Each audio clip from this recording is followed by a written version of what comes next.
అందరికీ నమస్కారం. నా పేరు అర్చన. ఈరోజు కథ 'నా గుండె చప్పుడు నువ్వే' పార్ట్ 133. ఆమె తల నిమురుతూ తల మీద ముద్దు పెడతాడు హర్ష. మెల్లగా 'హర్ష' అంటుంది అంజు భయంగా. అంటాడు. అది అత్తయ్య మావయ్య గారితో వెళ్ళలేదు హర్ష అనగానే బాబు ఫేస్లో కన్నింగ్ స్మైల్. ఆ మాటకి సైలెంట్గా ఉంటాడు హర్ష. అంతలో డోర్ నాక్ అవుతుంది. హర్ష, ఎవరో వచ్చినట్టున్నారు, వెళ్ళి డోర్ తీస్తా అని అక్కడి నుంచి వచ్చి డోర్ ఓపెన్ చేస్తుంది అంజు. అమ్మా అంజు, ఆ పసుపు బట్టలు తీసేసి ఫ్రెష్ అయ్యి కిందకి రండమ్మా. సరే అత్తయ్య, వస్తాం. వాడికి కూడా చెప్పమ్మా. సరే అత్తయ్య. సరే అని కిందకి వెళ్తుంది సింధుజ. హర్ష, అత్తయ్య మనల్ని ఫ్రెష్ అయ్యి కిందకి రమ్మంటున్నారు అనగానే ఓకే దా అంటూ తన పూల జడ విప్పడానికి కష్టపడుతుంది అంజు. ఏమైంది అని అడుగుతాడు. ఈ పూల జడ విప్పడానికి రావట్లేదు అంటుంది హెయిర్కి ఉన్న పిన్స్ తీస్తూ. కెన్ ఐ హెల్ప్ యూ అంటాడు. ప్లీజ్ కొంచెం హెల్ప్ చేయవా అనగానే ప్లీజ్ ఎందుకు, ఏదో ఊరికే అన్నాను కానీ విప్పు అంటుంది. ఇక తనని చైర్లో కూర్చోబెట్టి ఒక్కో పెన్ మెల్లగా తీస్తూ పూల జడ మొత్తం తీస్తాడు. ఇక వెళ్ళి ఫ్రెష్ అయి వస్తా అంటూ వెళ్తుండగా అతడి తలపై ఉన్న జీలకర్ర బెల్లంపై పడతాయి కళ్ళు. అక్కడి నుండి లేచి కాళ్ళ మునివేళ్లపై నిలబడి అతడి తల మీద ఉన్న జీలకర్ర బెల్లంని తీసేస్తుంది. ఆమె అలా తీస్తుంటే హర్ష కళ్ళు ఆటోమేటిక్గా ఆమె తెల్లటి పాల మీగడలా ఉన్న నడుం మీద పడగానే అతడి ఐస్ ఫ్రీజ్ అవుతాయి. ఆటోమేటిక్గా అతడి చేతులు ఆమె నడుం మీద పడగానే చెంగున ఎగురుతుంది. ఏయ్, ఏం చేస్తున్నావు అంటూ దూరం జరుగుతుండగా టక్కున ఆమె నడుం చుట్టూ చేతులు వేసి దగ్గరికి లాక్కుంటాడు. పెద్దవి చేసి బెదిరి చూపులు చూస్తుంది అంజు. హర్ష తల దించి ఆమెను చూసి ఏమైంది బేబీ, అలా టెన్షన్ పడుతున్నావు అంటూ ఆమె నడుంని మునివేళ్లతో తడుముతూ ఉంటే అతడి స్పర్శకి ఒళ్ళు జల్లుమంటుంది పాపకి. భయంతో అతడి చెస్ట్ మీద చేతులేసి దూరం నెడుతుంది. ఆమె చేతులని ఒక చేత్తో పట్టుకొని స్మూత్గా రిమూవ్ చేస్తూ నా నుండి 3 days తప్పించుకున్నావు కదా, ఆ విరహాన్ని తీర్చుకుంటా ప్లీజ్ బేబీ, డోంట్ డిస్టర్బ్ అంటూ అతడి పెదవులతో ఆమె మెడవంపులో రబ్ చేస్తూ ఇంకో చేత్తో ఆమె నడుం మడతలని సవరిస్తూ ఉంటే అతడి స్పర్శకి ఆమె బాడీలో 1000 watts కరెంట్ పాస్ అవుతుంటే కష్టంగా కంట్రోల్ చేసుకుంటూ హర్ష, ఇప్పుడొద్దురా, ఈ చీరని క్యారీ చేయడం నా వల్ల కావట్లేదు, వెళ్ళి ఫ్రెష్ అవుతా అనగానే ఆమె మోముని చేతిలోకి తీసుకొని యువర్ లుకింగ్ సో గార్జియస్ అంటూ ఇష్టంగా ఆమె బబ్లీగా ఉన్న చీక్ పైన గట్టిగా ముద్దు పెట్టి పద అంటూ ఆమెను అక్కడి నుండి తీసుకెళ్తుండగా ఏంటి బాబు నువ్వెక్కడికి, ఇద్దరం కలిసి షవర్ చేద్దాం పద అనగానే మా నాయనే మస్తు చెప్పినవుతి అనగానే ఆమె మాటలకి చిన్నగా నవ్వి పాగల్ అంటూ తల మీద ఒక్కటేసి పద అంటూ చెరొక వాష్రూమ్కి వెళ్ళిపోతారు. కింద సింధుజ, మిత్ర మిగతా మేడ్స్తో డిన్నర్ ప్రిపేర్ చేయిస్తుంది. హర్ష ఫ్రెష్ అయ్యి కిందకి వస్తారు. వాళ్ళు రావడంతో ఇక అందరూ కలిసి డిన్నర్కి కూర్చుంటారు. రకరకాల వంటలతో డైనింగ్ టేబుల్ మొత్తం నింపుతారు. వాటిని చూసిన అంజు కళ్ళు పెద్దవవుతాయి. ఏయ్ ఏంటే ఆ గుడ్లు గుబ్బ కళ్ళేసుకొని ఆ చూపేంటే, నోరు కళ్ళు మూసుకొని కూర్చో అని అనగానే కూర్చుంటుంది అంజు. ఇక అందరికీ సర్వ్ చేస్తూ ఉంటారు. సింధూజ మేడ్స్ హెల్ప్తో అందరికీ వడ్డిస్తూ ఉంటుంది. మీరు కూడా కూర్చోండత్తయ్య అంటుంది. అయితే మీరు తినండి అంజు, తర్వాత తింటాను అంటుంది. ఆ మాటకి మేడ్స్ ఉన్నారు కదా మామ్, కూర్చో అంటాడు హర్ష. కొడుకు ఆమెతో మాట్లాడడంతో హ్యాపీ ఫీల్ అవుతుంది సింధూజ. ఇక తినడం స్టార్ట్ చేస్తారు. బావా, అక్కకి నువ్వు తినిపించు, అక్క నీకు తినిపిస్తుంది అనగానే అంజు నో అంటుంది. బాబు షార్పుగా ఒక లుక్ ఇస్తాడు. బాబోయ్, చూపులతోనే భస్మం చేసేస్తాడు రావణ్ మహారాజ్ అనుకుంటూ సైలెంట్ అయిపోతుంది అంజు. తినిపించాలి అంటూ అరుస్తూ ఉంటారు. హర్ష సైడ్ స్మైల్తో అతడి ప్లేట్లో ఉన్న స్వీట్ని తీసి అంజుకి తినిపిస్తాడు. అక్క నువ్వు కూడా తినిపించు అనగానే పాప సిగ్గుతో బుగ్గలు కెంపులవగా కష్టంగా సిగ్గును దాచేస్తూ బాదం బర్ఫీ తీసి హర్ష నోట్లో పెడుతుంది. బాబు చిలిపిగా ఆమె వేలిని అందుకొని కొరుకుతాడు. అమ్మా అంటూ అరుస్తుంది. ఏమైంది అంటూ కంగారు పడతారు. పాపకి ఏం చెప్పాలో అర్థం కాక సిగ్గుతో కళ్ళని నేలకి రాసిచ్చేసింది. ఆమె సిగ్గుతో బాబు ఏం చేశాడో అర్థమయ్యి చిన్నగా నవ్వుకుంటూ కాస్త ఆ సిగ్గుని దాచిపెట్టుకోమ్మా అంటూ అంజుని ఏడిపిస్తూ ఉంటారు. అంజు సిగ్గుతో అక్కడి నుండి లేచి వెళ్తుండగా వెళ్తున్న అంజు చేతిని పట్టి లాగి అతడి తై మీద కూర్చోబెట్టుకోగానే హో అంటూ అరుస్తారు. అంజు సిగ్గుతో హర్ష గుండెల్లో తలదాచుకుంటుంది. ప్రేమగా దగ్గరికి తీసుకొని తల మీద ముద్దు పెడతాడు. ఏంటి అందరూ కలిసి నా కోడల్ని అలా ఏడిపిస్తున్నారు అంటూ వస్తుంది సింధూజ. అబ్బో నీ కోడల్నంటే తెగ రోషం పొడుచుకొస్తుంది. మరి నా కోడల్నంటే నాకు కాకుండా ఇంకెవరికొస్తుంది అంటూ కోడలికి కద్దు కాకీర్ ఇష్టమని అందరికీ వడ్డిస్తుంది. అబ్బో ఇప్పటి నుండే కాకా పడుతున్నావా నీ కోడల్ని అనగానే కాకా పట్టనవసరం లేదు, నా కోడలు బంగారం, ఇక మాటలేనా తినేదేమైనా ఉందా అంటుంది సింధూజ వదిన. కోడల్ని కాసేపు ఆట పట్టిస్తున్నా వదిన. అలా మాట్లాడుకుంటూ తినడం ఫినిష్ చేసేస్తారు. ఇక్కడ మన హర్ష బాబు పాపని ఒళ్ళో కూర్చోబెట్టుకొని తినిపిస్తున్నాడు. అతను ఆమె మీద చూపిస్తున్న ప్రేమకి అందరూ మురిసిపోతూ ఉంటారు. సింధూజ మాత్రం ఇక చెప్పనవసరం లేదు. అంతలో పంతులు గారు రావడంతో పంతులు గారు కూర్చోండి అంటుంది సింధూజ. తనే కాల్ చేసి రమ్మంటుంది. పిల్లల 16 పండగ ఎప్పుడు చేస్తే బాగుంటుంది అని. పంతులు గారు పంచాంగం చూసి రేపు విందు కార్యక్రమం పెట్టుకోండి, ఆ తర్వాత రోజు 16 పండగ అమ్మాయి ఇంటి దగ్గర జరిపించుకోండి అని చెప్పగానే హర్ష ఒక్కసారిగా నొసలు చిట్లిస్తాడు. ఎందుకు పంతులు గారు, ఇక్కడే జరిపించుకుంటాం 16 రోజుల పండగని అనగానే అమ్మాయి వాళ్ళ ఇంట్లో పూసలు గుచ్చితే బాగుంటుంది బాబు అంటాడు. నాకు అలాంటి సెంటిమెంట్స్ ఏమీ లేవు కానీ ఆ ప్రోగ్రాం ఏదో ఇక్కడే పెట్టేసుకుంటాం అనగానే సరే బాబు నీ ఇష్టం అంటాడు.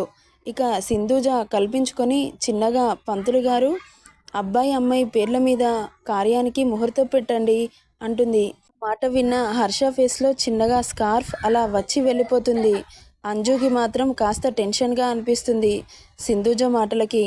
మీరు ఫస్ట్ అయితే ఈ కార్యక్రమాలను జరిపించేసుకోండమ్మా, ఇవి అయిపోయాక నేనే వచ్చి వాళ్ళ కార్యానికి ముహూర్తం పెడతాను, అప్పటి వరకు వధూవరులను వేరువేరు గదుల్లో పడుకోబెట్టండి అనగానే బాబుకి బీపీ సర్రున పెరిగిపోతుంది.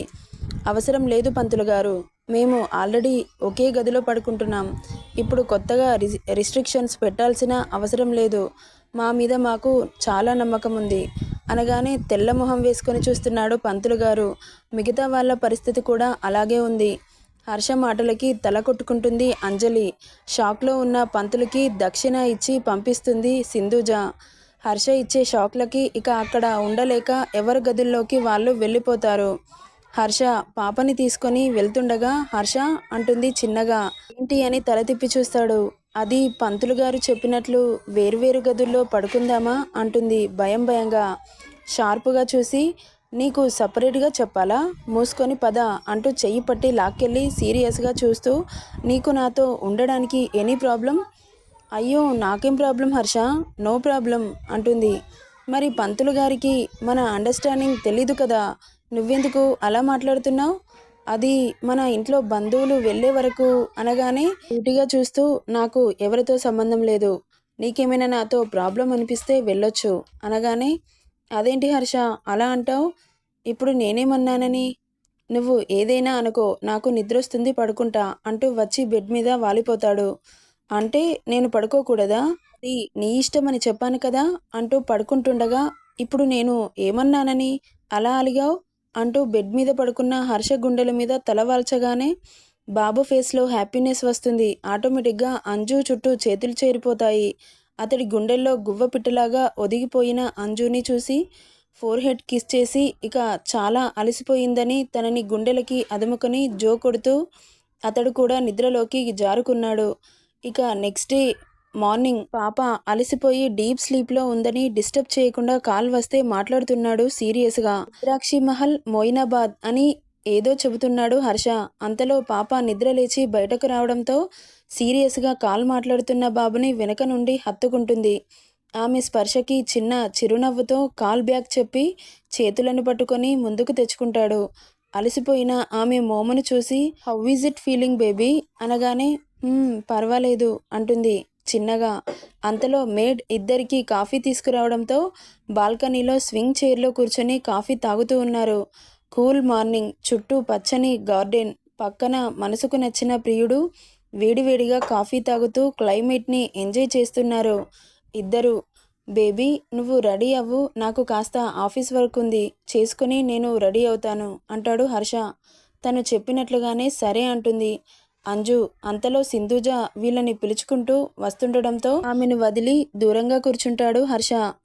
అమ్మా అంజు, ఫ్రెష్ అయ్యి కిందకి రామ్మా, ఈరోజు నువ్వే ఇంట్లో పూజ చేయాలి అనగానే, సరే అత్తయ్య. నాన్న, నువ్వు కూడా ఫ్రెష్ అయ్యి కిందికి రా, ఇద్దరు కలిసి దేవుడికి పూజ చేయాలి. ఓకే మామ్, వస్తాను అనగానే సరే అని చెప్పి అక్కడి నుండి వెళ్ళిపోతుంది సింధూజ. ఇప్పటి వరకు వర్క్ ఉందని చెప్పావు కదా అంటుంది అంజు. ఉంది. అమ్మ చిన్ని చిన్ని సంతోషాలని ఎందుకు దూరం చేయాలి అని ఫ్రెష్ అయ్యి దేవుడికి పూజ చేసి నా వర్క్ చేసుకుంటాను. ఓకే పద అంటూ అక్కడి నుండి ఫ్రెష్ అవ్వడానికి వాష్రూమ్కి వెళ్తారు. అంజలి ఫ్రెష్ అయ్యి మిర్రర్ ముందు నిలబడి రెడీ అవుతూ ఉంటుంది. మొన్నటి కంటే ఇంకాస్త అందాన్ని తెస్తూ కొత్తగా కనబడుతున్న గుండెల మీద ఉన్న తాళిని చూస్తూ చేతిలోకి తీసుకొని తడుముతూ కళ్ళకు అద్దుకుంటుంది. అంజు పాపిటిలో కుంకుమ కూడా మొన్నటి కంటే కొత్తగా ఆమె అందాన్ని రెట్టింపు చేస్తుంటే ఆమె చుట్టూ చేతులు చేరిపోతాయి. అంజు ఆ తాళిని అపురూపంగా చూసుకుంటుంటే హర్ష అలాగే చూస్తూ ఉండలేక ఆమెను చుట్టేశాడు.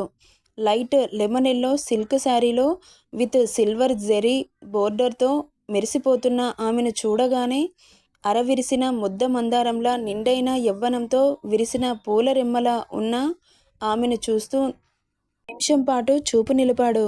అంతలో పిలుపు వినబడడంతో తేరుకొని వస్తున్నామని చెప్పి ఆమెను అతడి వైపుకు తిప్పుకొని, ఇంత అందమైన పాలరాతి శిల్పం నాకు దక్కినందుకు I'm very proud of you అంటూ ఆమె బుగ్గ నిమురుతూ ఉంటాడు. మంజు అతడి కళ్ళలోకి ప్రేమగా చూస్తూ, ఆ మాట నేననాలి, ఇంత అందమైన మొగుడు నాకు సొంతమైనందుకు ఐఎమ్ వెరీ హ్యాపీ అని అతడి నుదిటిన తిలకం పెడుతుంది అంజు.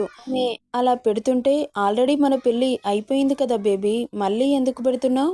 ఇప్పుడు తమరు కొత్త పెళ్లి కొడుకు కదా, కొత్తగా ఇంకా అందంగా కనబడాలంటే ఈ తిలకం పెట్టుకొని తమరికి దిష్టి తగలకుండా బుగ్గన చుక్క పెట్టుకోవాలి. దిష్టి చుక్కను పెడుతుంది అంజు. ఆమె ప్రేమగా అలా అతడిని అలంకరిస్తుంటే ఆమెను దగ్గరగా ఆదుముకొని ఇస్తున్న పెదవులని అందుకోవాలని దగ్గరికి తెస్తుంటే ఇద్దరి పెదవుల మధ్య వేలు పెట్టి ఆపుతుంది. షార్పుగా చూస్తాడు. ఇప్పుడు వద్దు బేబీ, పూజ చేయాలి కదా, ఇలా ముద్దులు పెట్టుకొని ఎవరైనా పూజలు చేస్తారా చెప్పు, పాపం తగులుతుంది. ఫస్ట్ మనం పూజ చేశాక అనగానే చేశాక అంటాడు నాటీ లుక్స్తో.